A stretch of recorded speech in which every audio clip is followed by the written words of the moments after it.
When you click on the link that I will leave in the description, it is going to lead you to this particular web page. And over here, you can simply go ahead, or you can just scroll to explore the page. But if you want to just go straight to the point, what you have to do is that just click on up here, get Affinity. Click on it like that. And now as you can see, $0 and then free. Just click on sign up for free or sign up to download. Now, I'm going to use switch account so that I'll show you how the process looks like. So switch to another account, and then you can select continue with Google, continue with Facebook, continue with email, and a lot more. But the fastest way for me is with the Google.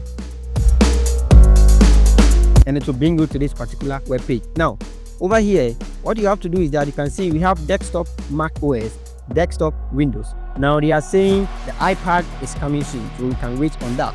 As you can see, we have the plus sign here and then the plus sign here as well. Click on it and see the Windows compatibility or the specs or the minimum requirement that you need before you can install this particular software.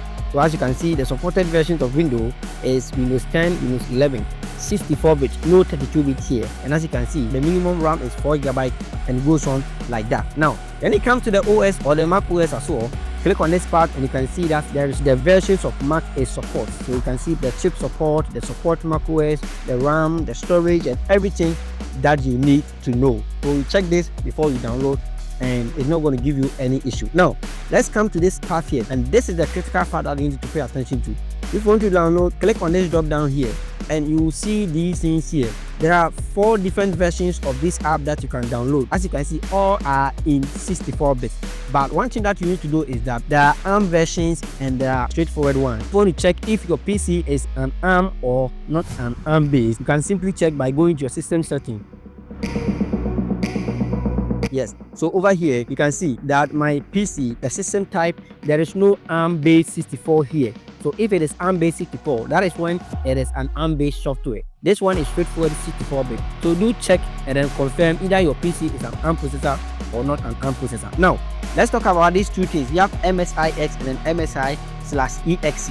Which one do you have to select? Now, before you select any of them, the one that you have to understand is that with this MSIX, if you download this one, it will behave like you downloaded it from Microsoft Store, and it has a cleaner installation and then uninstallation processes. But sometimes it requires extra Windows features to be enabled. So for me, I will go for the MSI/EXE. Why? Because it is the classic Windows installer that you all know, and it is more compatible to every Windows device, and it works fine on every Windows system. So if your Windows is 64 and it's not armed, this is the one you have to select, the MSI/EXE. Now, when you click on this like this, look for the place that you want to install it. So I'm just going to keep it on my desktop for this tutorial sake.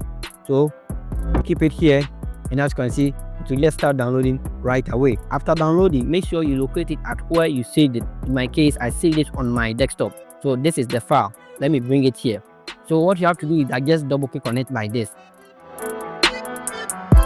and it's going to open where you want to save it. As for me, I'm going to keep it at this default location. And as you can see, get a shortcut for this app on the desktop. Yes, so make sure this one is checked so that you can get a shortcut on your desktop. Click on install here, and then yes, and as you can see, preparing, and everything will be installed right away.